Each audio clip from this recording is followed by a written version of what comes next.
नमस्कार। मैं Dhananjay Kumar the public India में आपका स्वागत है। आम आदमी को बेवकूफ बनाने का कार्यक्रम युद्ध स्तर पर चल रहा है और पूरा मीडिया लगा हुआ है। पूरा बीजेपी के नेता लगे हुए हैं, उनके भक्त लगे हुए हैं। तमाम कई उदाहरण मैं गिना सकता हूं। जैसे एक उदाहरण तो मैं इसी पे आपको गिनाऊं कि आपको याद होगा 2 दिन पहले वीडियो वायरल हो रहा था, अभी भी चल ही रहा है कि आईफोन लेने के लिए मुंबई में देखिए कितनी लंबी लाइन लगी।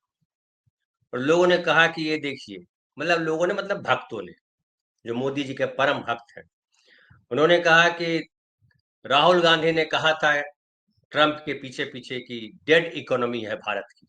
ये देखिए इकोनॉमी, इतनी लंबी लाइन आईफोन लेने के। लेकिन अब देखिए किस तरीके से आम आदमी को बेवकूफ बनाया जा रहा है। अब ये हर जगह मीडिया में चल रहा है। हकीकत ये है कि हालांकि आज वीडियो उसका भी वायरल हो रहा है कि खाद खरीदने के लिए किसानों को लंबी लंबी लाइनों में, ये आज पहली बार नहीं हुआ, आज भी एक वीडियो वायरल हो रहा है, लेकिन इसके पहले भी कई दिन मध्य प्रदेश और उत्तर प्रदेश और इन प्रदेशों के वीडियोज लगातार आ रहे हैं। किसानों पर लाठियां चल रही हैं, लेकिन उसकी कहीं चर्चा बीजेपी करती नजर नहीं आती है। न कोई नेता उस पर बोलते हैं। और जो शिवराज सिंह चौहान है कृषि मंत्री, वो तो कहते हैं कहीं कोई दिक्कत ही नहीं, हर जगह सब चीज सही मिल रही है। जबकि लगातार खबरें आ रही है कि किसानों पर लाठियां चल रही हैं, लंबी लंबी लाइनें हैं और उनको खाद नहीं मिल रही है।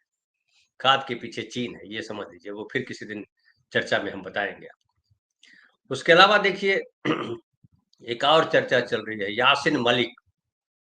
यासिन मलिक को धन्यवाद कहा मनमोहन सिंह ने, और यासिन मलिक को वीजा दिलाया था। क्या क्या चल रहा है?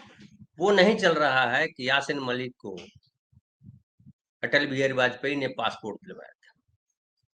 और ये सब नॉर्मल चीज है इसमें। चूंकि अब सब जानते हैं कि यासिन मलिक जो है जम्मू कश्मीर के जो लिबरेशन फ्रंट है उसके नेता हैं, या जम्मू कश्मीर की बात लगातार करते रहे हैं। और जब जम्मू कश्मीर के वो महत्वपूर्ण नेता रहे तो उनसे बात करना, चूंकि हम संवाद में बिलीव करते हैं। भारत की खास यही बात है कि भारत जो है संविधान संवाद में बिलीव करता है। और उसी लोकतंत्र के आधार पर उसी हमारी सरकारें, चाहे वाजपेयी जी की सरकार हो, चाहे मनमोहन सिंह की सरकार हो, चाहे किसी की भी सरकार हो, संवाद करती है। उन उन लोगों से भी जो अलगाववादी लोग रहे, उनसे भी संवाद किया भारत ने।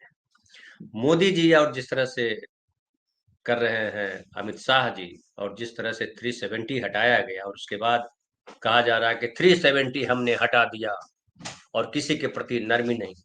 ये भूल जाते हैं कि यही लोग थे।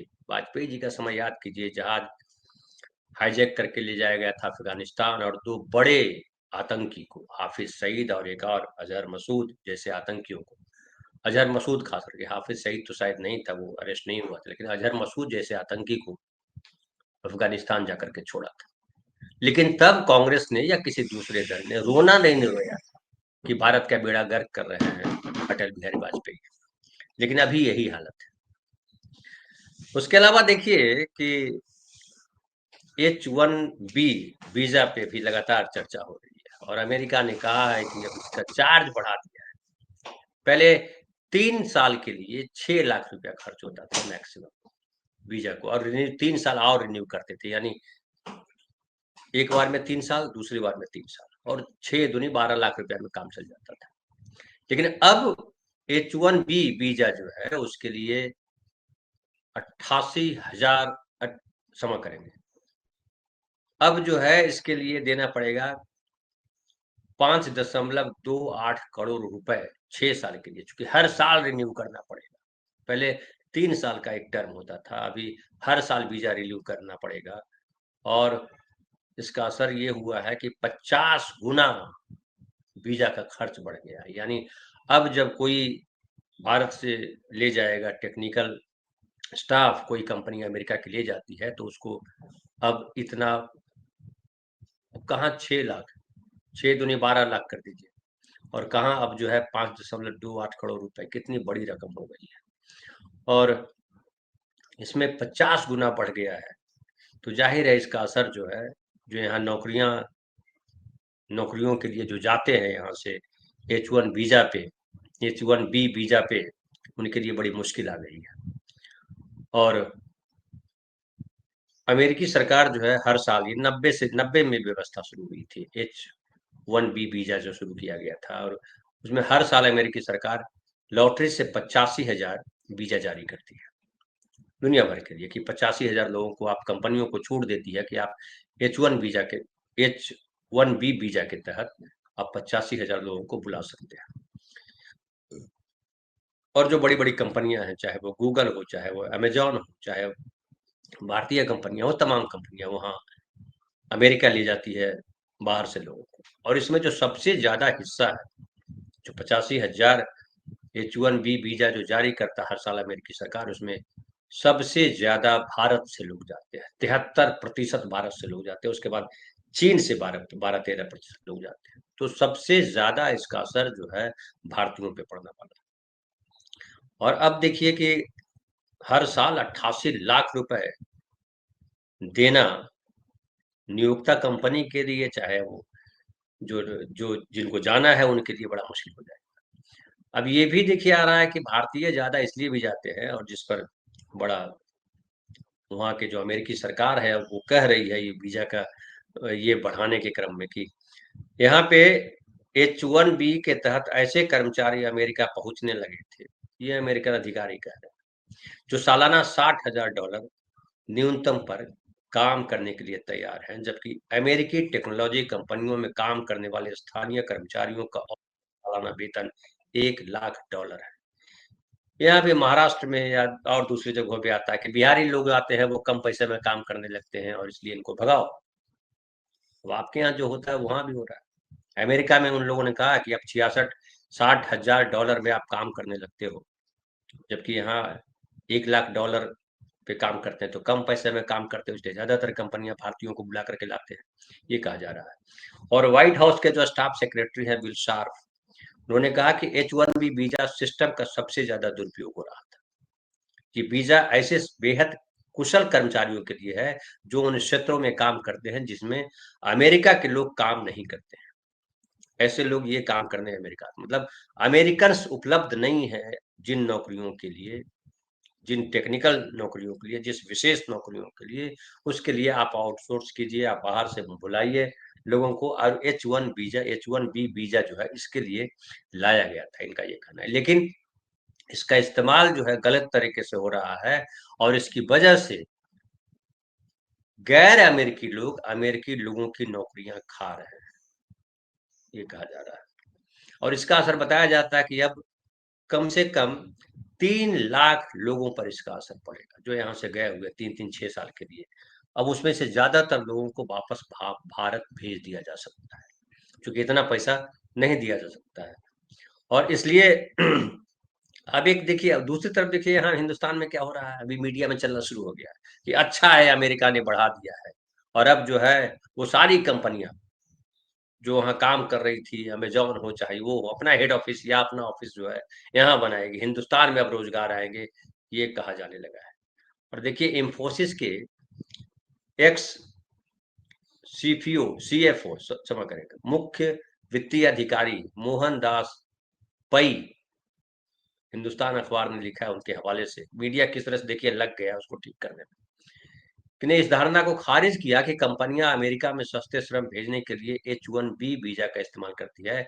उन्होंने कहा कि शीर्ष 20 यानी 20 H1B नियोक्ताओं द्वारा दिया जाने वाला औसत वेतन $1 लाख से अधिक है। उन्होंने राष्ट्रपति ट्रंप के कथन को बेतुकी बयानबाजी करार दिया। और नीति आयोग के पूर्व मुख्य कार्यपालक अधिकारी है, CEO अमिताभ कांत, उन्होंने कहा कि ऐसा करने का असर ये होगा कि लोग जो है अगली लहर अब बेंगलुरु और हैदराबाद जैसे भारतीय शहरों की तरफ ऐसी कंपनियां रुक करेगी, और इससे भारत के इनोवेशन को नई गति मिलेगी। तो इस तरह से चीजों को किस तरह से नैरेटिव बदला जाता है। जीएसटी को लेकर के भी देखिए क्या कहा जा रहा है, ढेर सारे, अब देखिएगा सोशल मीडिया पे या विज्ञापन भी आने शुरू हो गए। पहले 2000 के पहले 18% था, 12% हो गया टैक्स। रेलवे ने तो बाकायदा जारी कर दिया कि रेल नीर जो पानी की बोतल लेते हैं ट्रेन में जब आप जाते हैं, वो 15 रुपए में पड़ता है। अब वो लिख रहा है, रेलवे मंत्रालय लिख रहा है कि अब ये कम हो गया, ये 14 रुपए में पड़ेगा। अब बताइए 14 रुपया कहाँ से, 15 रुपया में था। तब तो रेलवे वाले जो बेचते हैं वो 20 रुपया ये कह के ले लेते हैं कि भैया, या तो पहले 20 रुपया बोलते हैं, आप बोलिए कह रहे यार 15 रुपए का है, तो बोलेंगे छुट्टा दीजिए। फिर बोले छुट्टा तो नहीं है, ठीक है आता हूँ तो दूंगा, और नहीं देगा। अब 1 रुपया कम किया है, 14 रुपया क्या कम किया है, 4 रुपया आप रखिए, वो नहीं देगा आपको 1 रुपया, बोला 1 रुपया का छुट्टा नहीं है। बिहार में तो 1 रुपया छोटा बड़ा चलता ही नहीं है। अब बताइए, तो ये क्या है? और लगातार ये कर रहे हैं, सब लोग पूछ रहे हैं। मैं देख रहा हूँ जितने ट्विटर पे आ रहा है पोस्ट बीजेपी की तरफ से, बीजेपी पार्टी की तरफ से ट्विटर हैंडल पे ये कहा जा रहा है जीएसटी इतना था 2014 के पहले, 18%, जबकि जीएसटी तब तो नहीं था, टैक्स था। जीएसटी तो इन्होंने लागू किया था 2017 में, तो टैक्स 18% था, अब देखिए 12% कर दिया है। लेकिन कहीं ये नहीं बता रहे हैं कि मोटरसाइकिल के दाम जो 2014 से पहले थे, आज कितने हैं। ये भी नहीं बता रहे हैं कि ये जो जब से जीएसटी हटाया, कम किया, हटाया मतलब कम किया है, उसके पहले क्या रेट थे 2014 से, जब से मतलब 2017 से जब से जीएसटी इन्होंने लागू किया, 2017 से लेकर के 2025 जब तक जीएसटी कम किया है, उसके बीच में जो जीएसटी का रेट बढ़ा हुआ था, उसमें कितनी कमाई की थी, उसमें कितना ये हुआ, कमी आई, उस पर कहीं चर्चा नहीं कर। तो जीएसटी के माध्यम से भी ऐतिहासिक फैसला है, ऐतिहासिक फैसला है, और ऐतिहासिक तौर पे टैक्स रिफॉर्म किया जा रहा है। आपको याद होगा जब इन्होंने लागू किया था, तब भी ये रात में घोषणा की थी संसद में, और कहा था कि ऐतिहासिक फैसला करने जा रहे हैं। और उस ऐतिहासिक फैसला के बाद फिर से अब कह रहे हैं 8 साल हो गए, 17 में किया था, 25 साल, हाँ 8 साल। और 8 साल के बाद अब कम किया, मतलब अपने जो फैसले थे उनके उस समय के, जो ऐतिहासिक फैसला था, उससे पीछे हटे, यानी उस फैसले को वापस लिया, स्लैब कम किया, और वो उसको भी ऐतिहासिक बता रहे हैं। तो ये जो नैरेटिव गढ़ते हैं, इनका पूरा का पूरा नैरेटिव पब्लिक को बेवकूफ बनाने वाला नैरेटिव होता है। आप आम पे चर्चा कीजिए, इमली पे चर्चा करने लगे। अभी जैसे देखिए बिहार में, राजधानी पटना में मुसल्लेपुर हाट एक इलाका है। एक पत्रकार ने, यूट्यूबर ने दिखाया कि किस तरीके से इस इलाके में गंदगी का साम्राज्य है। और वहाँ जो मुसल्लेपुर हाट है, वो बेसिकली सब्जी वहाँ बिकती है मुसल्लेपुर हाट में, और वहाँ ढेर सारे हॉस्टल्स है, ढेर सारी मशीनें हैं जहाँ छपाई का वगैरह वगैरह काम करता है, उद्योग बहुत वहाँ पर, इंडस्ट्री टाइप, जिसे इंडस्ट्रियल एरिया टाइप है वो इलाका। और वहाँ ढेर सारे लोग जो है स्टूडेंट्स भी रहते हैं, क्योंकि वहाँ कई हॉस्टल्स हैं, और वो थोड़ा सस्ता पड़ता है उधर। और वो एकदम भयंकर गंदगी है। मैं जब था तब उतनी गंदगी नहीं थी जितनी गंदगी मैं अब देख रहा, मैं भी उस इलाके में रहा हुआ। आज जितनी गंदगी दिख रही है पटना में, उस इलाके मुसल्लेपुर हाट इलाके में, ऐसी गंदगी कभी नहीं थी। रविशंकर प्रसाद वहां के सांसद है, रविशंकर प्रसाद को आप सब जानते हैं, वो हर चीज पर बोलने आते हैं। राहुल गांधी ने ये किया, राहुल गांधी ने वो किया, उस पर बोले। लेकिन पटना में ये गंदगी है, इस पर कुछ नहीं बोल रहा है। जो गटर मीडिया है, या कहिए जो उनके भक्त हैं, वो कह रहे हैं ये एआई द्वारा क्रिएटेड वीडियो है। तो इनके खिलाफ जो कहीं चीजें उभरती है, उसको तुरंत ये सब लग जाते हैं ये कहने में कि ये इनके खिलाफ, बीजेपी के सरकार के खिलाफ, या कहिए देश के खिलाफ ये कर रहे हैं, और एआई ने क्रिएट किया, बदनाम कर रहे हैं सरकार को, देश को बदनाम कर रहा है, ये तमाम कहने लगते हैं। अब देखिए कि राहुल गांधी ने जिस तरह से पर्दाफाश किया पूरा एसआईआर को लेकर के, और जिस तरह से किया, किस तरह से वोट डिलीट किए जा रहे हैं या वोट एडिशन किए जा रहे हैं, इसको लेकर के भी तरह तरह के बयान दिलवाए जा रहे हैं, बयान दिए जा रहे हैं। चुनाव आयोग खुद लगा हुआ लगातार ये कहने की फ्रॉड है, राहुल गांधी गलत कर रहे हैं। कोई कह रहा है कि सुप्रीम कोर्ट जाओ, कोई कह रहा है कोई और कोर्ट जाओ। हमने बात की थी पहले भी कि ये कोर्ट जब इनके हित में, इनके खिलाफ फैसला जाता है, तो कानून बदल देते हैं। जब इनके पक्ष में फैसला आता है, तो चिल्लाने लगते हैं, देखिए हमने तो न्याय सुप्रीम कोर्ट को माना। तो डबल स्टैंडर्ड जो है, इनका दोगलापन जो है, ये किस चीज को अच्छा और किस चीज को बुरा कह देंगे, ये किसी दिन देखिएगा पानी पर अगर बात होने लगे कि पानी पीने, तो ये कह देंगे कि पानी के गुण गिनाने लगेंगे, पानी पीने से बड़ा खराब होता है, पानी नहीं पीना चाहिए। अनाज कम हो जाएगा तो बोले एक शाम भूखे रहने से बड़ा लाभ होता है, उपवास करने का बड़ा फायदा है। ये तरह तरह के मतलब जो नैरेटिव है उसको ठीक अपोजिट करने में लगे रहते हैं। और वो H1B वीजा के दौरान भी यही कर रहा है, जीएसटी के दौरान यही कर रहा है। ये भी कह रहे हैं कि जहां जहां जीते कांग्रेस पार्टी के लोग, ये तो कह रहे थे कि 400 सीट आएगी कांग्रेस, ये बीजेपी और 400 सीटें पार कर जाएगी बीजेपी, लेकिन 240 पे कैसे अटक गए? अगर गड़बड़ी होते तो 240 पे कैसे अटक जाते? ये तमाम तरीके के भय क्रिएट कर रहा है और तमाम तरीके की, जिसको कहते हैं डाइवर्सन क्रिएट कर रहा है, भ्रम फैला रहा है। जेन जी कर को राहुल गांधी ने बात की, जेन जी को लेकर के क्या कह रहा है, जेन जेड जिसको कहते हैं, जी गलत है बोलना, हालांकि वो जेन जेड है। तो जेन जेड को लेकर के क्या कह रहा है, भारत में जेन जेड जो है, देखिए इनके साथ है एनएसवाई जो है, देखो वहां हार गया दिल्ली यूनिवर्सिटी में जो चुनाव हुआ था छात्रों का, उसमें सबने जेन जेड जो है अब देखिए मोदी जी के साथ खड़ा है। अभी एक और चल रहा है कि नेपाल की जो इंटरिम प्राइम मिनिस्टर बनाई गई, उन्होंने कहा कि हम जो है जीरो पे आके खड़े हैं। हमारे मंत्री तो बना लिए, कैबिनेट तो बना दिया, लेकिन उनके बैठने की जगह नहीं, फाइलें नहीं है। सुप्रीम कोर्ट हो या तमाम हो, तमाम जगह नष्ट कर दिया गया। अब उसको लेकर के देखिएगा यहाँ नैरेटिव चला जाएगा कि किस तरह से बर्बाद कर दिया, और जेन जेड के पीछे जो है विदेशी ताकत है और फलाना है। कांग्रेसी को भी बता दे सकते हैं कुछ भी। मेरा कहने का मतलब ये कुछ भी बोल सकते हैं, और कितना झूठ बोल सकते हैं उसका अंदाजा नहीं लगा सकते।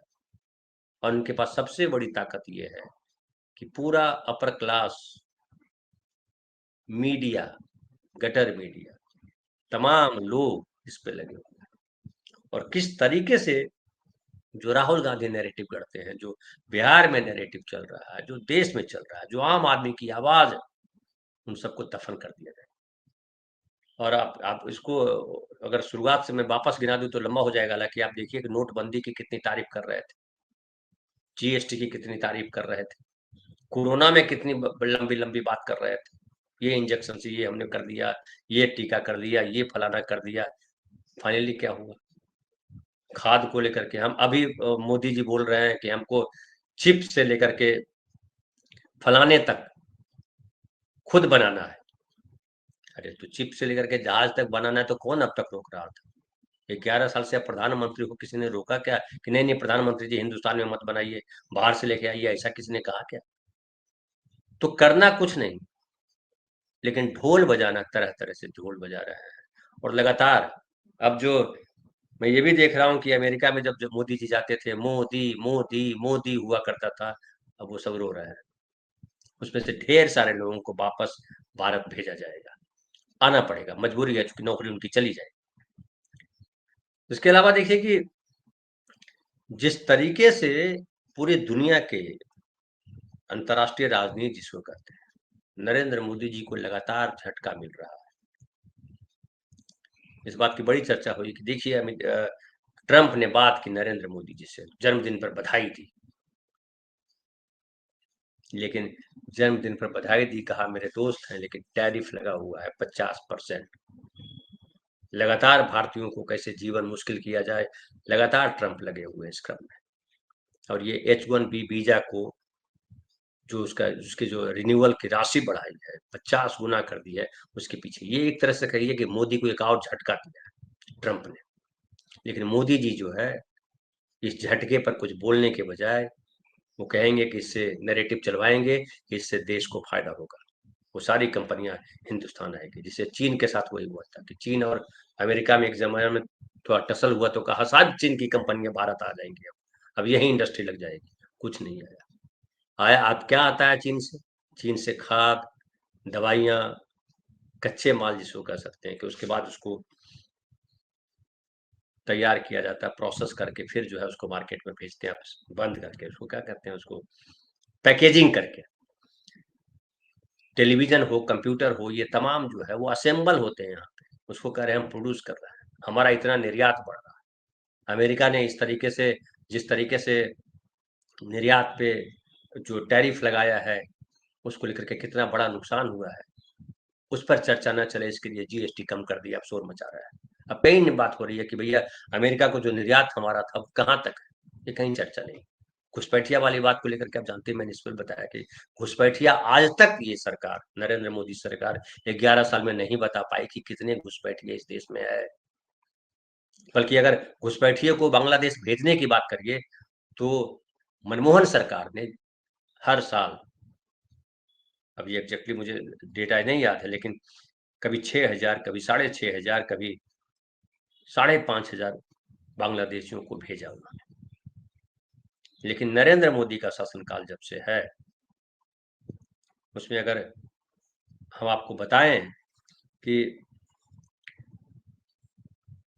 जो 2020 तक का जो इन्होंने एक डेटा दिया था 3 साल का, इनके जो नित्यानंद राय जो हैं वो गृह राज्य मंत्री, उन्होंने जो डेटा दिया था जिसमें हमने कल बताया भी था आपको कि किस तरह से वो बिहार का उसमें कहीं जिक्र नहीं। ये भी आपको बताया था कि बांग्लादेशी जो भेजे गए थे 2011 में 6,761, 2012 में 6,537, 2013 में 5,234, 2014 से नरेंद्र मोदी जी का काल है, 2014 में अचानक घट जाता है और 999, 1,000 भी नहीं भेज पाए। 2015 में 474 हो गया, 2016 में 308 हो गया है, 2017 में 51 बांग्लादेशी भेजे गए, लगातार कम हुआ। और यही शोर मचा रहे हैं सबसे ज्यादा कि बांग्लादेशी घुसपैठिया, बांग्लादेशी घुसपैठिया। और तो बांग्लादेशी घुसपैठिया अगर करोड़ों में इस देश में है तो आप उनको डिपोर्ट करिए, चिन्हित कीजिए, लेकिन नहीं करते। वो लगातार भेजने वाली सीमा भी कम कर रहा है। क्यों कर रहे हैं ऐसा?